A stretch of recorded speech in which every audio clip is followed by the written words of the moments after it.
What would you do if you came home and found your two house cats sitting beside a lion cub?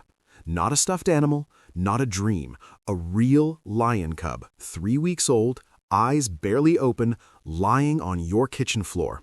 And your cats, your ordinary, unremarkable house cats, were cleaning his ears.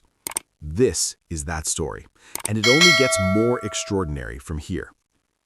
The town of Hartwell, Georgia, sits at the edge of Lake Hartwell, in the upper corner of the state where the Blue Ridge foothills begin to soften into red clay and pine. It is the kind of town where people wave from their porches and leave their back doors unlocked in summer. Quiet streets, old oak trees, the kind of place where the most dramatic thing that usually happens is a black bear wandering in from the tree line behind the Hendersons' place every other September. It is not, by any reasonable measure, the kind of place where wildlife history gets made. The Calloway house, no relation to the researcher from our last story, sat on a half-acre lot at the end of Birchwood Lane, backing up to a thin strip of woods that separated the neighborhood from an old state road. Thomas Calloway, 61, a retired wildlife transport contractor who had spent 30 years moving exotic animals between sanctuaries and research facilities across the southeastern United States, lived there alone after his wife Eleanor passed in 2021. He kept 2 cats. Pepper, a 7-year-old gray tabby female, compact and serious, with green eyes that missed nothing, and Rue, a 4-year-old orange male, enormous, slow-moving, and possessed of a gentleness so profound that Thomas had once found him sitting beside an injured sparrow in the backyard for 2 hours without touching it. Thomas was the kind of man who didn't need much: his coffee, his porch, his cats, his memories. He had made his peace with small and quiet. Then, on a Tuesday night in March, a former colleague named Dr. Victor Obi called from a wildlife facility outside Atlanta in a state of barely controlled panic. A female African lion had been brought in 10 days earlier from a private collector whose operation had been shut down by federal authorities. She was severely malnourished, traumatized, and pregnant. She had delivered a single male cub that morning, and then, within 4 hours, her body had given out entirely. She was gone. The cub was 3 weeks premature, underweight, and the facility's veterinary team had done everything they could. He was alive, but fragile in the way that made experienced wildlife vets do quiet when they looked at him. The facility had no capacity for the round-the-clock care he needed. Every licensed handler they called was either full or hours away. Victor had one name left on his list. Thomas drove 3 hours through the night. He brought the cub home in a temperature-controlled travel case, a bag of specialized formula, a printed feeding schedule, and the particular calm of a man who had handled enough crises in his career to stop being frightened by them. He set the case down on the kitchen floor, unlatched it slowly, and stepped back to prepare the first feeding. He did not expect Pepper to be in the kitchen.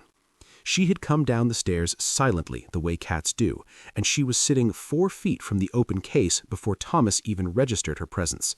She was absolutely still. Her green eyes were fixed on the cub with an expression Thomas would later describe as something between calculation and recognition.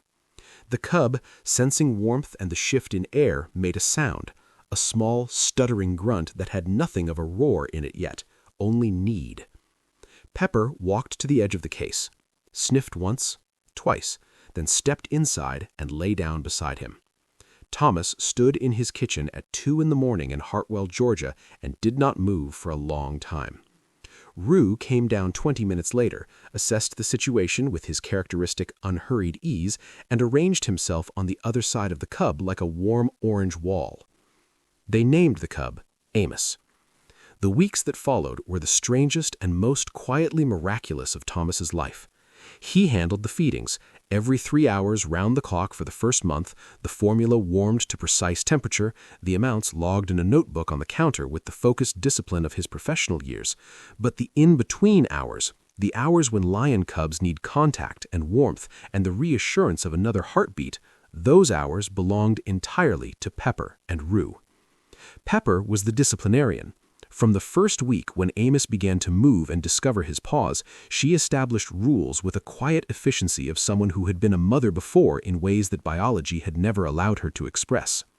When Amos bit too hard during play, she corrected him with a swift tap and a look that ended the discussion immediately.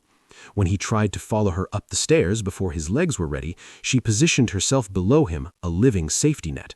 She groomed him with the same thoroughness she gave herself, working around his oversized ears and the spots that still marked his infantile coat with a focus that never wavered. Rue was warmth incarnate. He simply surrounded Amos with the enormous fact of himself, that great orange body a furnace against the March cold that still crept under the back door at night. Amos slept draped across Rue for the first 2 months, his growing paws kneading that soft orange belly, while Rue purred at a frequency that the vet later said likely contributed measurably to the cub's bone density development. She was not joking. Spring turned to summer. Amos grew at the pace that makes lion cubs the most dramatic growing project in the animal kingdom. At 8 weeks, he was twice the size of both Rue combined, and still followed Pepper down the hallway at her exact pace, matching her steps the way a cub follows its mother through tall grass. Thomas filmed everything, quietly, without narration, the way a man films something he cannot quite believe is happening in his own home. He sent occasional updates to Dr. Obi, who shared them with the facility team, who shared them with a colleague at the University of Georgia's Animal Behavior Department. By August, Dr. Patricia Webb, a behavioral researcher with a particular focus on cross-species attachment, had driven down from Athens twice to observe. What she documented and later published was a relationship she described as one of the most complete cross-species maternal bonds ever recorded outside of controlled experimental conditions. Pepper and Rue had not merely kept Amos warm, they had socialized him. They had taught him the rhythm of cohabitation, when to be still, when to move, how to read another creature's body language, how to accept correction without fear. Amos was, by every behavioral measure, a well-adjusted, emotionally secure young lion, raised by house cats in Georgia. The crisis arrived in September. A neighbor, new to Birchwood Lane and unaware of Thomas's background, with a legal framework he had quietly built around the situation with Dr. Obi's help, called Georgia Animal Control after glimpsing Amos through the fence during a backyard play session. The responding officer, to his credit, handled the situation professionally, but the call had already triggered a chain of bureaucratic events that Thomas, for all his experience, could not simply stop. A state wildlife officer arrived, then a federal exotic animal specialist, then a representative from a large commercial wildlife facility 3 counties over that had a reputation among sanctuary workers for prioritizing spectacle over welfare. Thomas made phone calls. Dr. Obi made phone calls. Dr. Webb, whose published observations by then circulated through a specific and passionate academic community, made phone calls. The story, shared carefully by the research team on an institutional channel, reached people who understood what was at stake. The commercial facility's bid to take Amos was formally denied. The legal designation Thomas had filed months earlier with Dr. Obi's guidance as a pre-sanctuary transitional care home was upheld by the State Wildlife Board after a review that lasted 11 days and felt like 11 years. Amos was transferred on a bright October morning to the Southeastern Lion Sanctuary outside Gainesville, a place Thomas had personally vetted twice, a place where the enclosures are large and the staff turn down media requests and the animals are not a show. Dr. Webb sat in the passenger seat of Thomas's truck for the drive. Pepper and Rue rode in the back in their carriers because Thomas had decided, without fully explaining it to anyone, that they should be there for the goodbye. At the sanctuary gate, Thomas opened Amos's transfer crate, and both cats were let out beside it. Amos, now 6 months old and the size of a young Labrador with the paws of something that would eventually weigh 400 pounds, pushed his great head against Pepper's small gray body with a gentleness that made Dr. Webb step away for a moment and face the tree line. Pepper sat very straight. She put one paw on his nose. Then she walked away and did not look back, the way cats do when they have finished something. Amos watched her go. Then he walked steadily into his new life. Thomas drove home to Birchwood Lane. Pepper was asleep on the porch before he finished parking. Rue was already at the food bowl. The house was the same house. The coffee was the same coffee. The quiet was the same quiet. But something in it was larger than it had been before.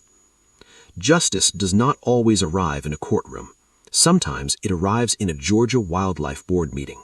Sometimes it arrives in the form of two house cats who decided, without being asked, that a lion cub belonged to them and that nobody was going to say otherwise.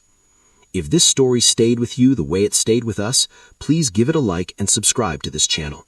These are the stories that remind us what care actually looks like, and we will keep finding them as long as you keep watching.